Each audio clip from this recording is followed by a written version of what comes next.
Good morning, everybody. Hello, and welcome. Some new faces this morning, so welcome to St. John's. My name is Bryony, and I'm the Children and Families Worker here. You're very welcome, and thanks for coming along. Hello to everybody else, the regular members. Lovely to see you all.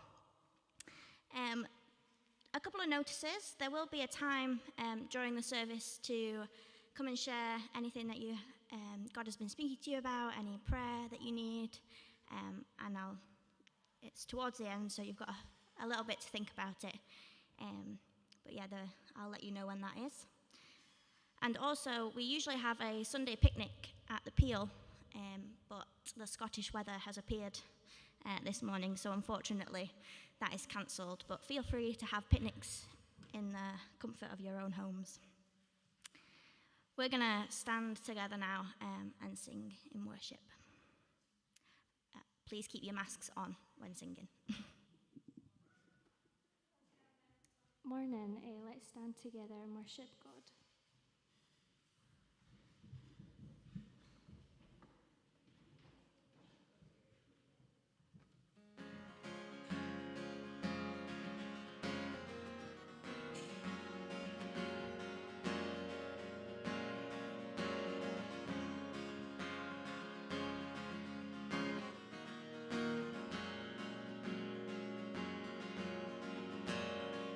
He's coming on the clouds, kings and kingdoms will bow down,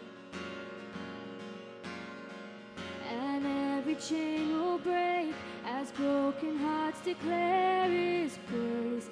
For who can stop the Lord Almighty? Our God is the Lion of Judah. He's roaring with power and fighting our battles. Every knee will bow before Him. Our God is the Lamb that was slain for the sins of the world. His blood breaks the chains, and every knee will bow before the Lion and the Lamb. Every knee will bow before Him.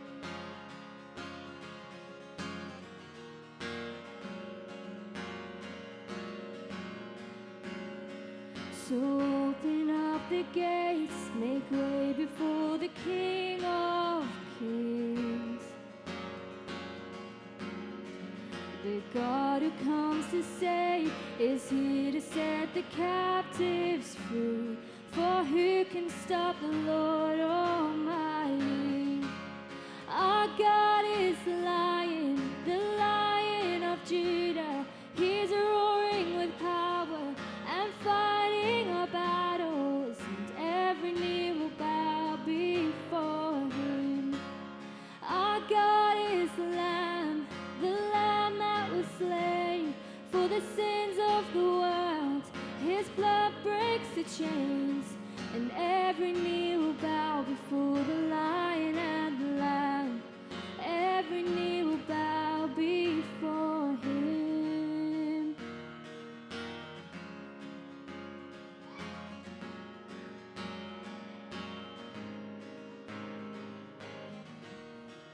Who can stop the Lord Almighty?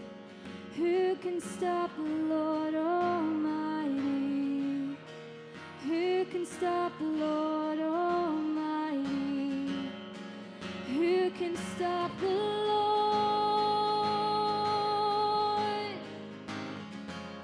Our God is the Lion of Judah. He's roaring with power and fighting our battles, and every knee will bow before Him. Our God is the Lamb that was slain for the sins of the world.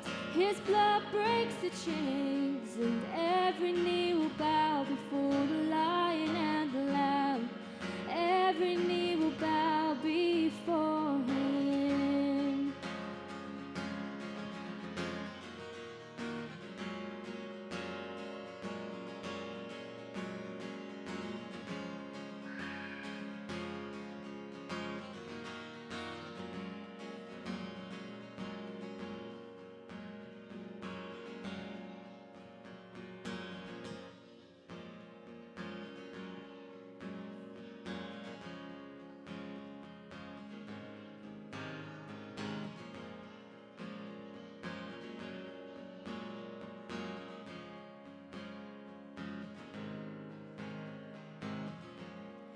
nothing can separate. Even if I ran away, your love never fails.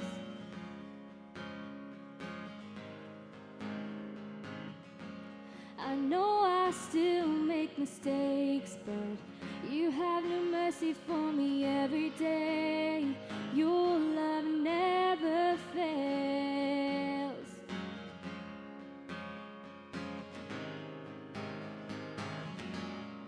You stay the same through the ages.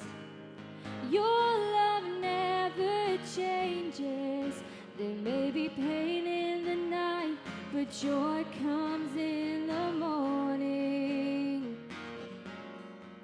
And when the oceans rage, I don't have to be afraid, because I know that you love me. Your love never fails.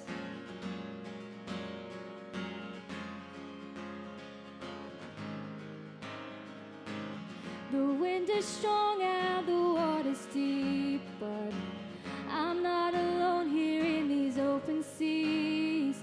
Your love never fails.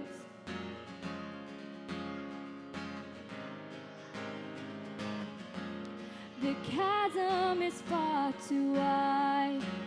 I never thought I'd reach the other side. Your love never fails.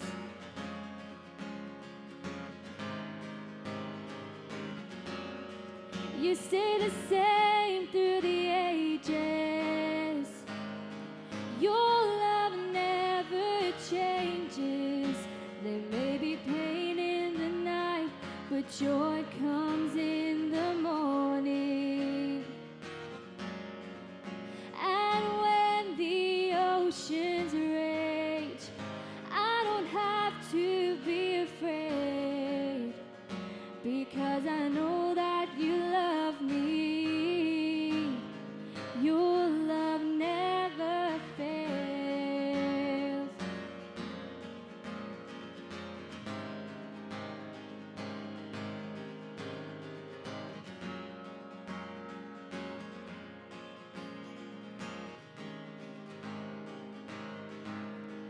You make all things work together for my good.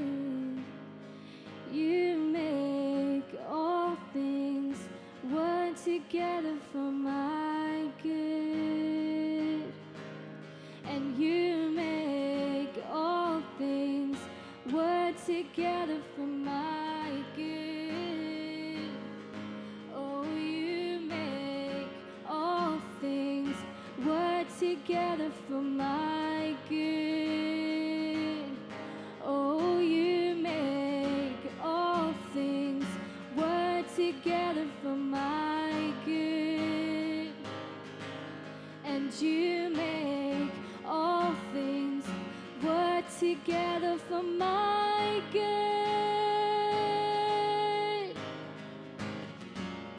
And you stay the same through the ages. Your love never changes. There may be pain in the night, but joy comes in the morning. And when the oceans rage, I don't have to be afraid, because I know that you love me. Your love never fails.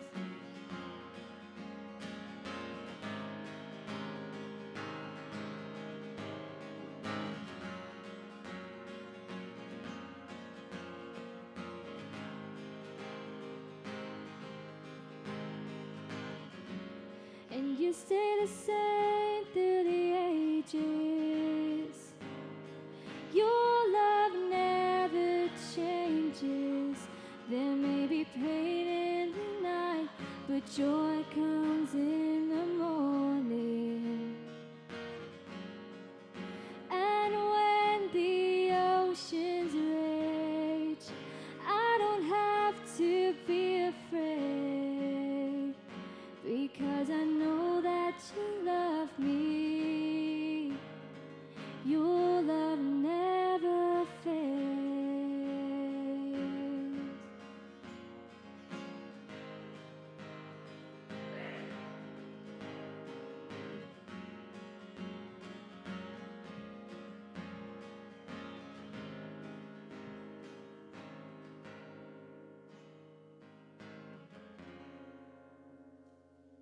you can take your seats. Thank you. I just want to say a big hello to everybody at home as well, because we are live streaming at the minute, so you are welcome too.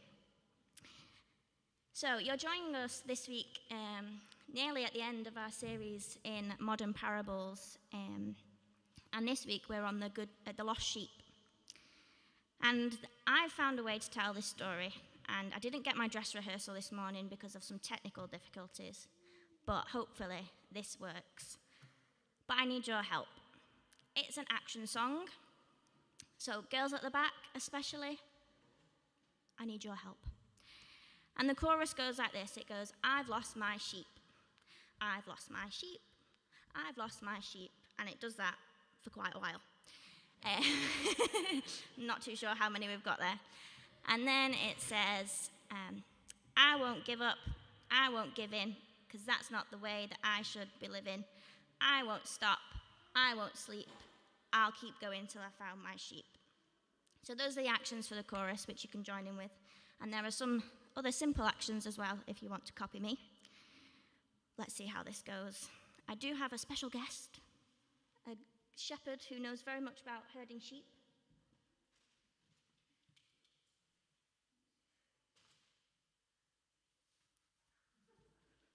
Yo, yo, yo!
Thank you.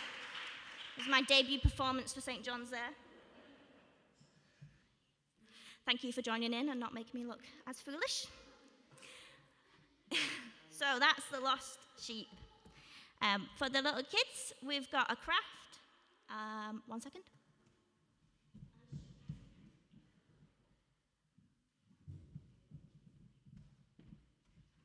So we're making this morning some sheep masks. If you're at home, it's just a paper plate, a lolly stick, and some cotton wool. If you finish that, there are 12 lost sheep in this room. Adults, you can search for them as well. They're just little pictures of some sheep.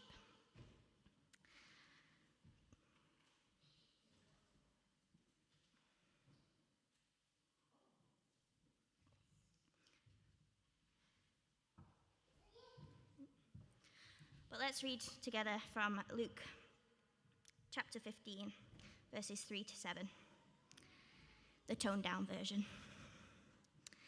Then Jesus told them this parable.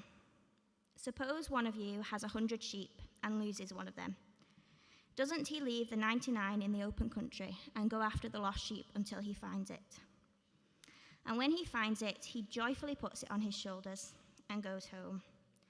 Then he calls his friends and neighbors together and says, "Rejoice with me, I have found my lost sheep." I tell you that in the same way, there will be more rejoicing in heaven over one sinner who repents than over 99 righteous persons who do not need to repent. As I was preparing for this sermon this morning, I was thinking about how many times sheep are mentioned in the Bible. It seems to be quite a popular analogy, and apparently they're mentioned over 500 times, which is more than any other animal in the Bible. And we've all heard sermons on the Good Shepherd and the lost sheep before, but it got me wondering, why sheep? So I've got some facts for you. Did you know that the sheep can have many different emotions? They can be happy, sad, bored, nervous, and angry.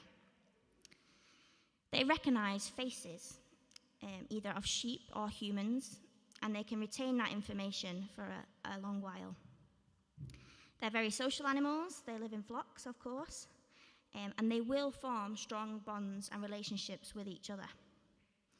And within that flock, there could be a leader sheep, a sheep that the other sheep follows.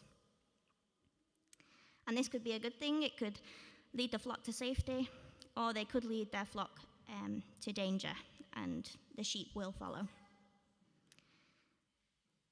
There are over 900 different species, and when they become separated from their flock, it can be a very stressful situation for them. So Jesus, as we know, used these parables to convey his message to the people in a way that they would understand. And what we're trying to do is put them into a modern context. But actually, after looking at these facts, I can see why it was so a popular theme. We, as humans, are an emotional species. We are usually, pre-pandemic, quite sociable, and we form relationships with people. We have leaders who protect us and sometimes make mistakes, which we're not going to go into. We're all very different. And when we are lost, it can be very stressful. Who knew we shared so many characteristics with sheep? It's as if Jesus knew what he was saying. But today, I want to look at the 99, who I believe we can see as today's church. We are the flock. We know Jesus, we follow him, and we have formed a community. And I think I can speak for us all, but correct me if I'm wrong, that being part of a church, surrounded by people who share the same beliefs, is a wonderful thing. And I wouldn't want to stray away. I say that knowing I probably might, because I'm only human. But if I were to get lost again on my journey with God, if I were to be separated, I not only have Jesus to bring me home, but a community of people who love me like I'm part of their family. And I just think it is so important to look after our churches, our communities. As we come out of this pandemic, it's quite hard to keep track of the regulars, those who used to come to church every week without fail. But there will be people that are on the fringes, that are straying. And I think it's our duty to check in on them, to make sure they're okay. Jesus has equipped us to look after each other and to love one another. If we see a person who is suffering and going through a hard time, let's make them a cup of tea and chat with them and make sure that they're not alone. The church should be a safe space for our young children and teenagers to ask the questions that they've got, especially at that age. They should be able to ask them without fear of judgment or laughter, because we want them to make that decision for themselves. And then I think of people who haven't been to church for a while, maybe even years, the prodigals who are returning to church, to something familiar, and they should be welcomed and loved as if they'd never gone away. I believe Jesus did not abandon the 99. He is in amongst them, giving them the tools and the gifts to take care of each other and to take care of those returning sheep who are lost. Jesus goes after each and every one of us. That's true. He knows our hearts and he knows our minds. And when we make that decision to follow him, he doesn't take us back and put us in a pen all by ourselves. He puts us in a flock. And we can all celebrate together. So that was my thoughts. And then late last night, which is when me and God have some incredible conversations, despite me wanting to sleep, I had this thought, and it might not be relevant, but it wouldn't go away, so I thought I'd need to say it. So this week I've been at St. Michael's and St. John's Holiday Club. So a group of 30 children came along for the whole week, and we taught them about key moments in Jesus' life. We taught them when he called his disciples, when he calmed the water, feeding the 5,000. And then on Friday, I was talking about Peter, when Peter denies Jesus, and then Jesus later on restores him. So in John chapter 21, Jesus asked Peter 3 times, "Do you love me?" And Peter responds, "Of course I do." And then Jesus responds, "Take care of my sheep, feed my lambs." And I've heard this passage so many times and knew it was Jesus asking Peter to go out and make disciples, look after the people. But as I was writing this and thinking and praying, it just came to me that maybe as well, Jesus was saying, look after my people, my followers, my disciples. They were a flock already. And when the flock is taken care of, when there is a leader sheep looking after them, supporting them, a lot of the other things fall into place. We have a firm foundation in Jesus and in our church. A church is a place where we can recharge and refresh so that we're ready to go out into our communities and make more disciples. If Jesus is the Good Shepherd, which we all believe he is, then I think Peter was the first leader sheep, and there's been many more since. Let's pray. Jesus, thank you that you are the Good Shepherd. Thank you that you care for each and every one of us. And I thank you for the flocks, the churches that you have placed in our lives and the support that they give. And Lord, I just pray that we can grow in love, in kindness, in care as we re-enter the world. Help us to look after those who are on the fringes or have got questions or are feeling a little bit lost. Amen. So this is the part of the service where I invite you to come and share. Cami, am I okay to move the microphone? Yeah. So I'm going to move the microphone into the middle, and we're just going to have a few minutes if you want to come and share.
Hi, good morning.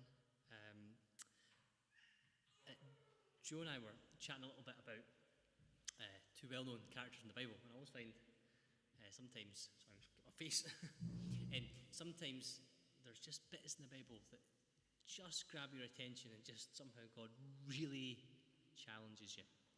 But we're talking about two kind of characters in the Bible. There's King David and Solomon, and King David is kind of the one who's seen as the kind of great king, and Solomon, his son, is the one who's pretty much a bam at the end of the day.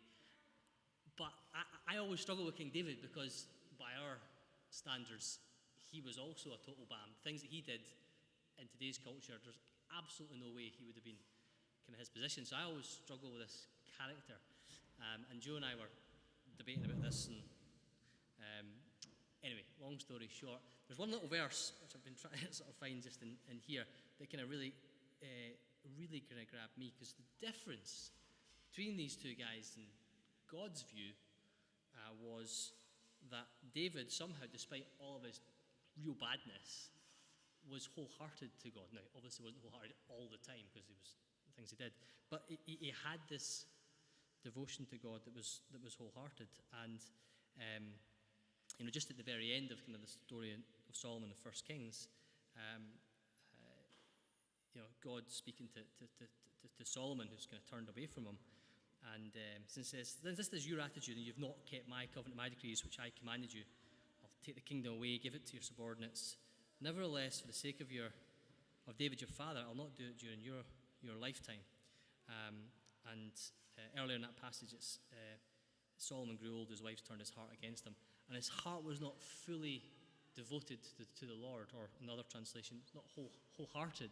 I think that was the one word that then just jumped off the page at me, that wholeheartedness. It's like Solomon did all these tremendous projects, so did his father David, did all these amazing things. You look through the list of their life, you thought, that was really, really successful, even if you take away the bad bits. But that was not the thing that God was after. It was that wholehearted bit. And I think that's the word that's been challenging me this past week, is despite all the things I think I might do or otherwise, or how I might otherwise be viewed, good or bad, in the world's eyes, am I wholehearted to Jesus? And I find that really challenging. You just think of your own heart. And so maybe it's a word of encouragement to some, or maybe it's a word of challenge just to me. But I thought that was something in my mind I wanted to share this morning. So thank you for your time.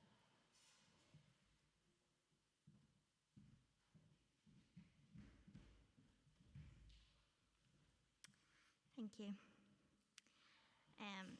I'm just going to share about the holiday club I was at last week. It was amazing. 30 or so kids that came along, and it was just so good to see them be together and having fun. And on the Friday, I was doing the devotions for the team, and the verse that struck me was Proverbs 22, verse 6. And this is from the Message, and it says, "Point your kids in the right direction. When they're old, they won't be lost." and I find it amazing that holiday clubs and kids camps and things can have an impact on people's lives in the future. So just to show you how much fun we had, there is a little video that we're going to show full of all the pictures of the kids.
It was an amazing week, and if I had the energy to do it this week, I would, but I need a rest. We're going to move now into a time of communion. So if you've got your cups, if you've not used them before, there's a film on the top to take off the bread, and then you peel it back for the grape juice as well. And just as we're taking this now, I just think about Jesus and him as the good shepherd, and he went to the cross for each and every one of us. Let's take it together.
have been so, so kind to me. And all the overwhelming, never-ending, reckless love of God. Oh, it chases me down, fights till leaves the 99. I couldn't earn it, I don't deserve it. Still, you give yourself away. Oh, the overwhelming, never-ending, reckless love of God.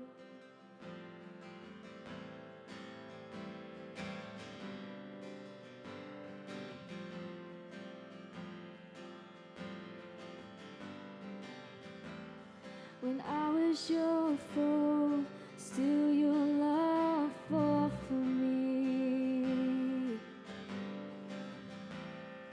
You have been so, so good to me. When I felt no worth, you paid it all for me. You have been so, so kind to me.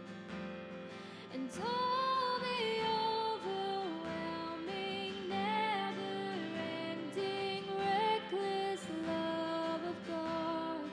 Oh, it chases me down, fights till I'm found, leaves the 99. I couldn't earn it, I don't deserve it. Still, you give yourself away. Oh, the overwhelming, never-ending, reckless love of God.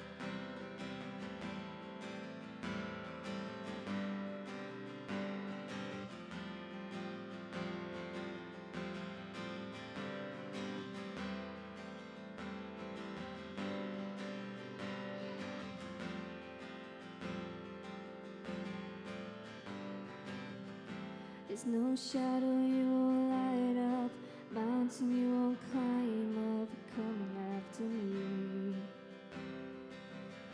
There's no wall you won't kick down, lie you won't tear down, coming after me. There's no shadow you won't light up, mountain you won't climb up, coming after me. There's no wall you won't kick down, lie you won't tear down, coming after me. There's no shadow you won't light up, mountain you won't climb up, coming after me. There's no wall you won't kick down, lie you won't tear down, coming after me.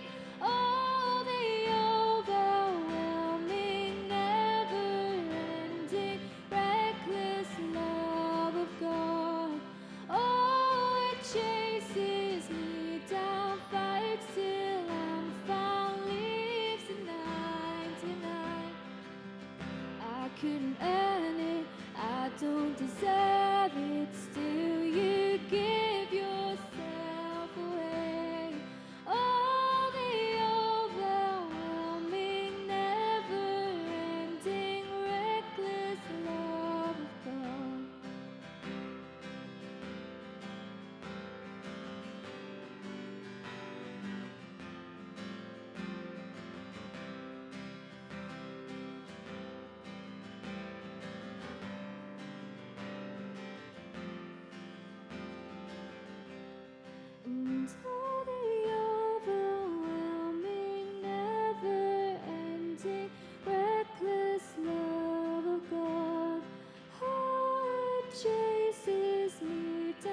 that brings us to the end of our service this morning. Thank you all for coming. If you need any prayer or support, then please come and see me, or there's Heather in the purple t-shirt as well. We'd love to pray for you. Let's just pray. Lord, thank you for this morning. Thank you for this flock of people, Lord. Thank you that we are a church who wants to support and love each other, Lord. And I just pray that we've been filled up this morning. We're recharged and ready to go in your name. Amen. Thank you.